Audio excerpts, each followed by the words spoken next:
Maître Dona, Congo Sukisa TV, Didier Chibasu na London. Amuna yo ekomi bololo, Jili Wangaja, Atana Melima Futanzoi, na Lolemo bololo ye. Merveille Madé. Très heureuse de vous savoir très nombreux, mesdames et messieurs, chers fidèles internautes de Congo Sukisa TV, la chaîne de référence. Bienvenue dans votre émission Éco-Politique. Éco-Politique, une émission à laquelle nous parlons sur l'actualité politique de notre pays. Kakande Naeb Sakabino Busso, Congo Sukisa TV, la chaîne de référence. Nous avons toujours au cœur de l'actualité pour nous couper Sabino, actualité politique, surtout précisément à Kinshasa, émission vraiment de la cabine, analyste de l'Olenge, mais na mokolo na lelo to yambi bongo moko. En tout cas, il y a des choses qui nous présenté dans Congo Sukisa TV, mais je prends quand même l'honneur de lui présenter encore une fois de plus. Il s'appelle Maître Joël Kitenge. Il a vraiment tombé dans l'actualité politique et notamment voyage à chef de l'État dans Bruxelles, où il s'est vraiment polémique autour de Yango.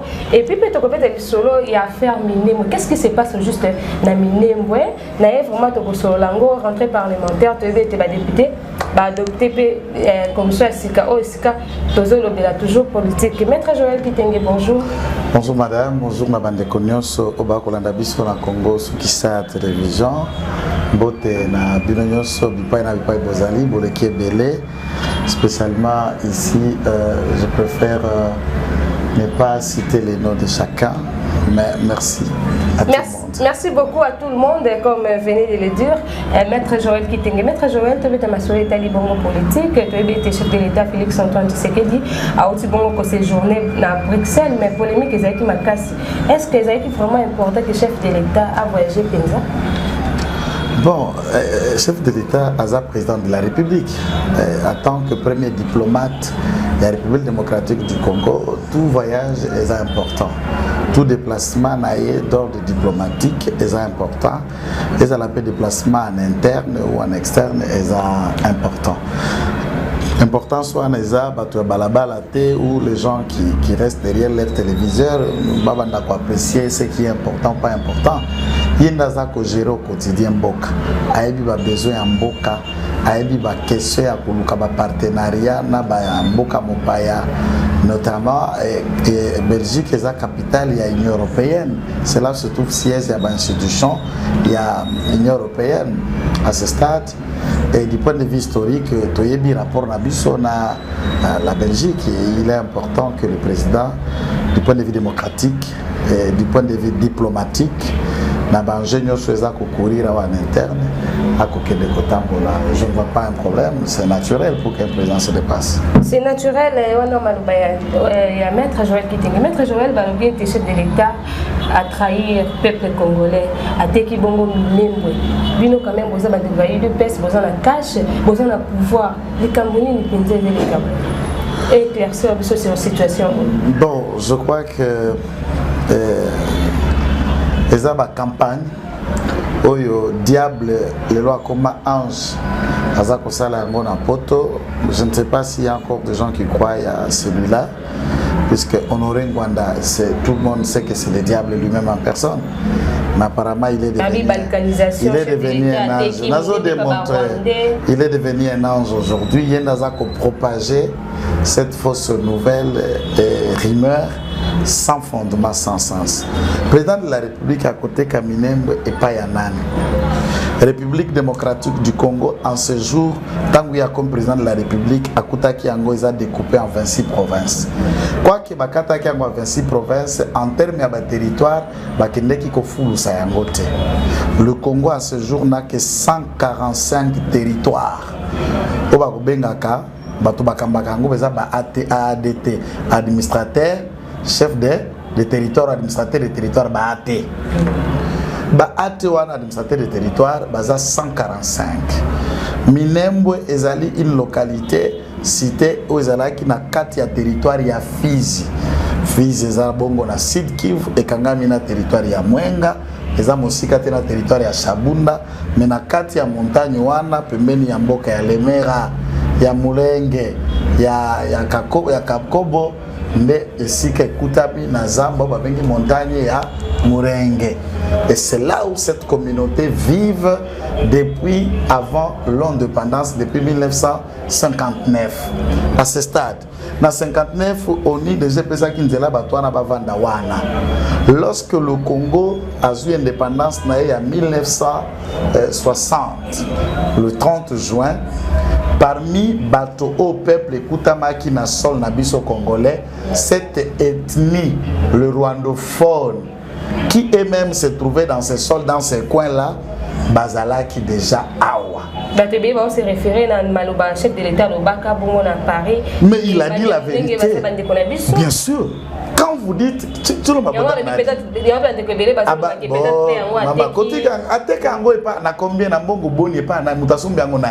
C'est ça la question. Quand vous parlez côté, c'est simple. Dites na tekeli nani nani asombiango. Congo est dans 145 territoires. Après ce décret, Congo est comme dans 146e territoire D. Minambo est comme territoire à Sikate. Le territoire c'est Fizi. Et Minambo est comme une commune urbano-rurale, Pemenia, territoire à Fizi. Et ceux qui communauté, ressortissants, il y a place les rwandophones qui sont là au bazar, les leaders, les lois belé. Quand il y a des professeurs, même quand on a pas de temps, il y a professeur Bob Kabambo, il y a Liège. Maman est de quelle communauté? Sa mère est de Minembo. Là, elle est toute, elle est rwandaise de cette communauté. Lorsque Biso Tozalaka na Zaïre, ce n'était pas mon âge, je n'étais pas encore né. En 1970, CCC Kukungwendo, Wazabanga, Marichar, Mobutu, Lombe, le léopard d'Isaïe. Président de la République avec le tout-puissant directeur des cabinets à président de la République, Monsieur Bisegimana. Papa et général Charles Bisegimana, Zalaka numéro 1 à police, Mama Zalaka Nani. Communauté rwandaise. Mais tant que Yazala était le cabinet ya Mobutu, Azalaka zaïrois, toi Azalaka étranger. Et à cette époque, en 1970, le président Mobutu a signé ordonnance où il a accordé nationalité nyon son abaitno balwandophone bazalaki na sol na espace wana nyon en 1970. Comité central, il y a un père en 1981. Pour remettre en cause l'ordonnance Wana Balobi, président de la République Mobutu de l'époque a retiré l'ordonnance et sa nationalité na Banyamolenge. Tika on a développé et puis sa nationalité na Banyamolenge. Alors, de cette façon, même quand on aurait explique que on aurait dit aux gens de quelle manière ceux qui ordonnance et le président de la République a signé et qui kokweya, soit par une décision de justice à l'époque, dans le système de la Cour suprême de justice. Est-ce qu'on peut prouver un arrêt à la Cour suprême de justice où il y a Nila, ordonnance et à président de la République Mobutu de l'époque qui a s'étendé, où il y a accordé la nationalité massive na Barwando, nous sommes là place wana pour l'interrogation. La résolution à comité central il y a un père de l'époque. Et c'est là que la force des lois dans la place est liée à arrêt à la Cour suprême zaïroise de l'époque? Non. Ordonnance on a président Mobutu est d'actualité jusqu'à ce jour puisque ça n'a jamais été annulé. Chilo Babotama. Et là, c'est une année plus tard, la résolution, il y a comité central, il y a un père pour refuser ce que va retirer l'ordonnance sur la nationalité na Rwandais, mais IDPS et Botami. Une année après leur programme. Là, le début de l'opposition, et Tshisekedi quitte l'impère. N'a pas 13 parlementaires Nyosoana va créer ce que nous considérons aujourd'hui l'IDPS. Tu l'as né. Oui, Azalaki déjà c'est à Botan. Est-ce qu'il avait quel âge? Azalaki déjà dans le cadre ou bien début à ce moment-là, le président Tshisekedi n'était même pas le numéro 1 de l'IDPS puisque va créer qui bora bango na baninga na 13. Azalaki ne sangisa Azalaki tout mukolo IDPS c'était balaki bango nyoso, j'aime pas les terres citer les 13 parlementaires yo yebi, biso to ba liste na bango fonctionne partout. Maintenant les lots il faut pas expliquer Kabatou. Tango biso tozalaka en 1960, avant 1960, tango tozalaka, est-ce que nous avions une nationalité puisque la nation en tant que telle n'existait pas. Nous sommes en action en tant que l'État congolais après l'indépendance, tous autonomie na biso bani en 1960. Netotie mibe quand bani kolobe la nationalité ou pas nationalité. Avant l'indépendance, nous étions de quelle nationalité? Puisque les Belges en 1959 bango ba vendu wana, ba kontina biso na bango alaki ka mokonzi moko. belge, le roi des Belges. Ako kamata Rwanda, akamati Burundi, akamati pe biso tolaki ba colonie na ye. Ako kata biso misapi maboko fimbo koteta ma mikolonios. Qui pouvait dire yoza ya awate made bazombo balaga wana na Congo satape na Kisasa. Na 444 etini na biso bazombo balaga na katite. Quelqu'un a déjà fait un problème pour expliquer, leur dire que nous ne devons pas faire ça de ceci. Maintenant, Bozana Batois depuis 1960. Il faut considérer, soit ton dimi bango, soit ton poni loko mususu, et s'il faut penser à ça. Ba oyo barwande bazalaka kalaba na problème de. Ezande barwandophone oyo baruberwa Deogracias Bugera Bezimakara Gilles Boutiboussi Laurent Kunda Bosco Taganda et tous les autres leaders tango bazui makanisi ya kokota na Afdel na Laurent Mouzé Dora Désiré Kabila na conglomérat na bango baye kozwa goût ya pouvoir bamoni poto exister bakotika te ils sont congolais. J'ai dit ça à Kofinga Fingi si je parle. Est-ce que tout le monde est étalé? Moutoza déjà na Mukanda ya Zaïre. Mobutu n'a pas si bango national. Parce que yoko Congolais là na Congo ndenge nini. De 1970 na lelo, ça fait combien d'années? Au Congolais ndenge nini na ndenga mibeko quand même. Soyez un peu sérieux, non? Soyez un peu sérieux. Soit nous voulons monter notre passion, nous aimons le Congo, mais tout koluka la réalité en face c'était. Ba professeur Nyabirungo Buganga ba pesa kavia za la communauté ni. Mais c'est celui-là la communauté na yangwana. Ba professeur Ndeso. Communauté na ezalagani. Communauté na yangwana. Ba bisegimano ba général Sal, communauté na ezalagani. Ba Célestin Vunaba na zala ministre ils sont pleins ici. Baruda Indwa. Depuis ba Fonsen Birundo à l'époque ba utaka na est na kweni. Na ère ba créaka bazala na opposition. Alors, Mokonzambo Kassala Nini, vous êtes la chef, vous trouvez une communauté qui existe là avant vous. Depuis que le Congo a créé cette communauté est là. Mais n'empêche que la communauté en origine na bango et utikuna mama lelo. Na lingi ba ko talanga na Angola ba contribuer ngai. Na Angola ba na deux provinces mobimba ya Baluba.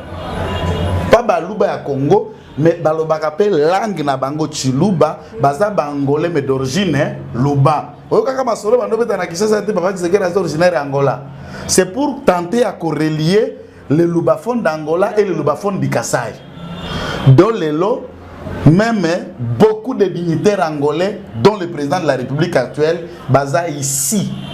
Il y a ethnie lubaphone wana Angola ndi akomi président kuna.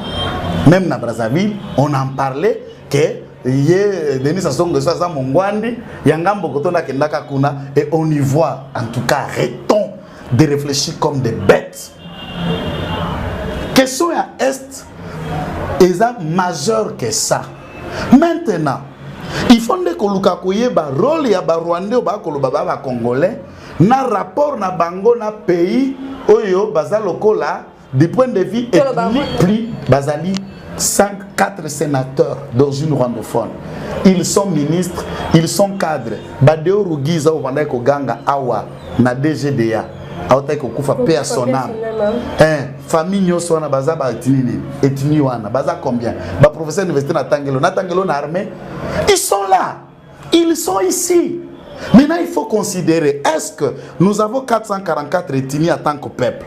Allons-nous penser à une 445e ethnie qui s'appelle le rwandophone pour tenter d'évoluer avec l'histoire où nous devons faire une histoire. Ce sont des questions qu'il faut faire. S'il faut parler sécurité, autre chose. S'il faut parler de rwandophone ou d'une ethnie, nous n'allons pas nous focaliser.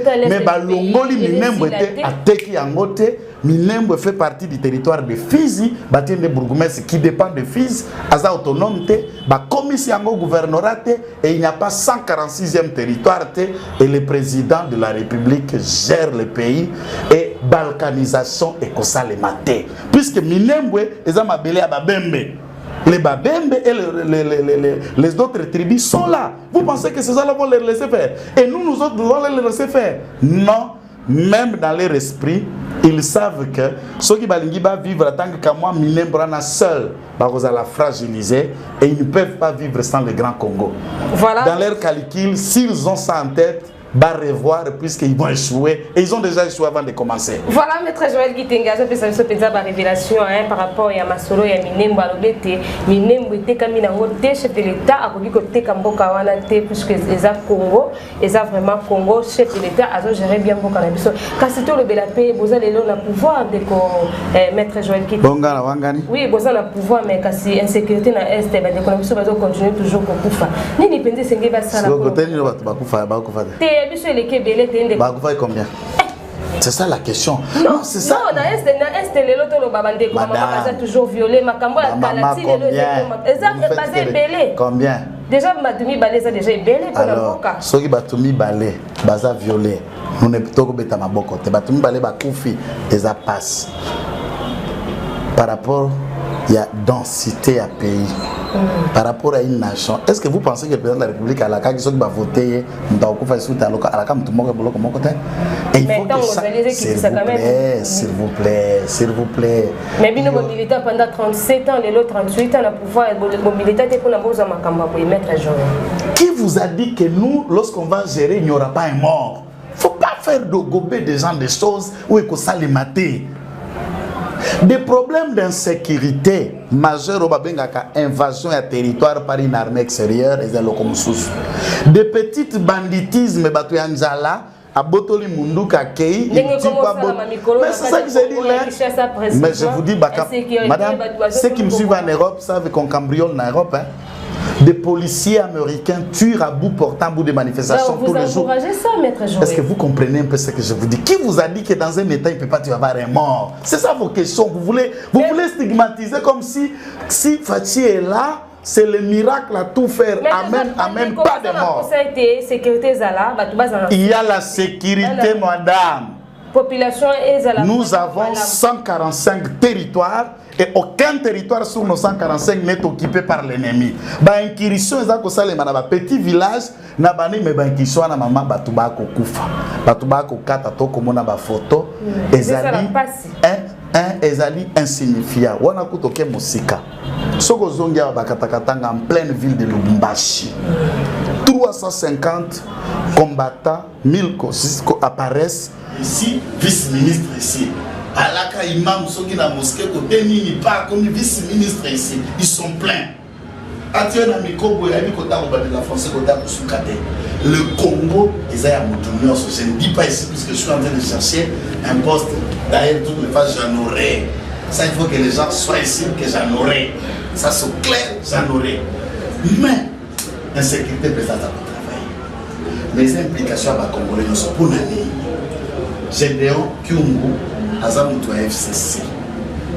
Aza président d'un parti politique au Babengi la français dans poussé abréviation MIRA. Ce qui est mouvement d'intégration régionale en Afrique, associé tout ça.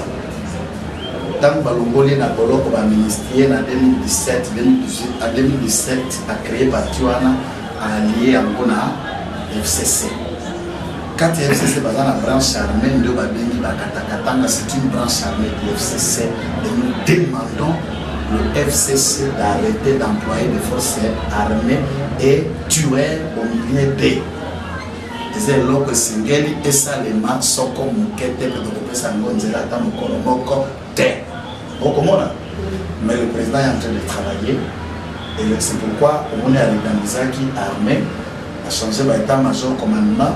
Avec ce nombre de militaires, pour veiller de manière à ce que Kimia et Kotana Est, qui correspondent à Est et de part de l'autre là où vous êtes, le président de la République, son cœur est porté à l'Est. Pe akusala nyosoko esengeli pour Kimia et Zalakuna. Les tireurs de ficelles bakokangama. Bakotonda ndolo, bakotonda makala pe tokosenga bango babaka bango na ba monument. Je suis l'artisan à peine de mort. Pas question d'amnistie pour des violeurs et des tueurs. Il faut les pendre. L'état de droit, c'est aussi la peine de mort puisque nos lois consacrent ça. Moratoire et vendit sa peine de mort dans la Lingakango de Balongola. Voilà, maître Joël qui t'aimait en tout cas, comme presque la souka, toujours chez la mission. Tout le temps, c'est sur les télébons, Assemblée nationale, tout le monde qui va marche et Salama qui vraiment dans le cannabis, bah les qui va se faire qui, bah les qui va faire qui n'est pas le télébon candidat l'élection est sénie, bah le qui vont des ressemble à l'autre, c'est loi en gros. Donc il y a des lois alignées en les choses en matière OSK, la plénière OSK qui nous vit avec loi Mina Kusaka des zones de sous réaction. Loi Mina Kusakata, c'est le passé. Je n'ai pas besoin de réagir. Mais on ne va pas débattre. Ça ne sert pas de débattre. Et si je vous dis, et que ça les matin. Et ceux qui sont à la mitas. On va mettre tout ça dans le boîte. Je serai le premier à mobiliser, à sortir pour bloquer ça. Mabunda, Tambomamba, Mina Kusakata dans la poubelle. Nous allons leur montrer que Bisson est au Fotabango. Ce qui n'a pas bango place. Nous allons montrer à Nanga Wele que Bagolapa. Cette loi pour caporaliser la magistrature, nous ne nous permettons pas. Et ils doivent comprendre qu'ils ne sont pas là pour l'intérêt de protéger les impénissables, les violeurs, les pilleurs, les détourneurs de la République qui a fonds et association de 18 ans, Tokopoya. Voilà, maître Joël qui t'aiguait. Cette loi de débat, et Rosa Malonga, ils ont la soupe, ils ont une émission, ils ont mais un candidat, na lobby na yo comme menangaka komba busoba na Rosa Malonga za rip bakundai. C'est non mort. Il ne sera pas président de la CENI et que ça les matin. Là, je dis même du point de vue du si le président de la République cochonne ça, en ça l'élection en ligne la bissoté, nous allons nous opposer à Rosa. On va s'opposer à quiconque, même si c'est lui qui va entériner ça, nous nous opposerons à la décision du président de la République à entériner. La décision du président de la République à entériner quand on s'oppose à un contrat na salana musicien à la Boucara Fayou. Voilà mon amour qu'à maître Joël qui t'aime. On retient ça et bébélier, et la président, et la Mabouna, et la Tambam. Et là, la pasteur, on n'est pas pasteur, on va pasteur, le costume. Parce qu'on est comme au-delà de tout ça, chrétien, maître Joël. On se montre comme on est pasteur. Tout le monde qui souffre de pression salami, boy, pasteur Dodo Kamba a signé Mikanda au nord, il y a l'église des réveils au Congo. Là, il y a. Nous sommes à la loisir, l'église des réveils, pasteur, prophète, archibishop, pape des réveils, cardinal, sa sainteté très simple, loisir. La foi, c'est croire en Dieu, respecter la parole, aller dans un culte et prier. Donc, c'est la mission pasteur Denis, c'est raison. Denis, c'est un pasteur prophète. Yamkoni. Ils ont un prophète à Zalouaï. Dans mon tableau prophétique, il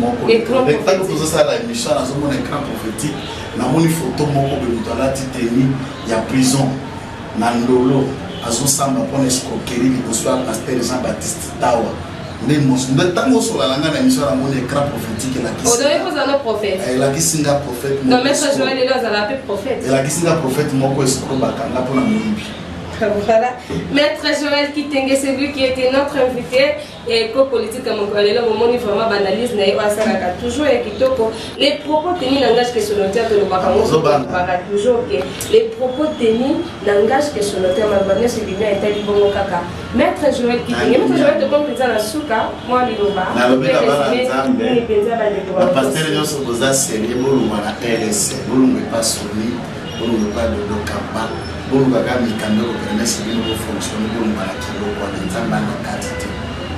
une organisation humaine, surtout Dodo, je le conseille de démissionner dans cette histoire, continuer aussi à l'église non mais au Salaka. L'église est Kabouali Cache na SCC. Le cas est comme sous ma vie Sala, au Sana Séné. Abunda, maman Mabunda, maman papa professeur. Yoko, professeur Mabiso Moudiaï, Nabobo, Topena Motema Bozambe Yachani, Kamata loi Mina Kusakata, Tiamouna Poubelle Assemblée nationale. Tala, objet, évaluation à budget, pour les espaces budgétaires dans la période Oyo. Pambate, avant vous, je vois que vous jouez sous Mayasuka, au sens à noter. Moi, je vois qu'on est à la première soirée. Théodore Ngoyi. La Fouta qui est 114 000 $ à FCC pour discuter, faire des bruits. pour devenir l'avocat près les médias contre le président de la République. Dernier avertissement à moi. Car la vie soit premier soin. Voilà ma. Maître Joël, question est Souka pour ou contre pétition lancée par la société civile pour la dissolution du Parlement. Le monde est nous avons pour le pétition. Il faut le président de la République d'abord intégrer. Oui, mais nous sommes en volonté de démarche je n'ai pas besoin de pétition, c'est le président, la loi lui donne le pouvoir. Il n'a qu'à renvoyer Mme Mamunda et M. Sakata et Daniel Saf au chômage rapidement. Moi, je suis content de la chicane, Badiamba, la déclaration à Badiamba, la caserne, la Goma, la Bukavu. Puisqu'il y a aux États-Unis, il y a la villa et pas soda dans Zamba. Diamba, mais il y a un problème, mais son député, il y a Diamba, il y a passé. Numéro d'engagement, 119 34 33 09 119 34 33 plus 243. La scène la députée nous sommes de la Diamba Tika. Voilà, très cher abonné de cette vidéo, comme vraiment la souka. Il y a éco-politique à mon gouvernement, l'autre merci beaucoup à Maître Joël qui tengo penza que cette émission de sous temps. Il y a encore recevoir il y a toujours pour awazara vraiment pour présenter penza et billet pour les alamanda pour naïe. Tu es bête de Joël qui sous la nicolisé. Il y a bien qu'à comme vraiment la occupation et belé mais à côté ça fait toujours autant pour le gouvernement. Merci beaucoup à la maître. Voilà, très cher abonné, tu as vraiment la souka. Merci à mon boss, Maître Dona. Maman, je lui engage la sponsor officielle bientôt, Mandori et Babi. Juliana engage à la karaté. Merci aussi à toute la famille Madé, à mon grand frère, Maître Omar Madé. Arthur Ngoma qui était derrière la caméra. C'est parti. Au Franel Boula, mon fils chéri, je te salue. À vous également, à toute la famille Madé. Félicitations à notre cadet et les cadets de la famille Madé avec les diplômes naïs en tout cas. Merci beaucoup, tous ces élèves. Bienvenue à le monde de l'université karaté pour aider toujours qui m'élève. Prophète Egin Kanga, depuis la Hollande, Moussa, pour le babi karaté, Moussa, pour la zone de Kinshasa, tous ces élèves. Tonton Géry, Makiaï, là, depuis la France, tonton Piron, depuis Kentucky. Merci beaucoup, on a vu notre côté pour la maman Sika, maman Fifi Kongolo, FK de moi, et maman Pauline Mouchinga. On a vu notre côté pour la maman Sika, merci et à la prochaine.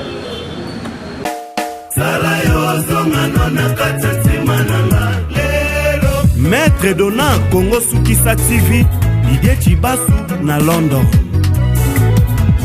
Amuna yo ekomi bololo Jili Wangaja atana melima futa nzoi na lolemo bololo ye nalela katena komolela Merveille Madé Ozo babu mwone konyo zongeranga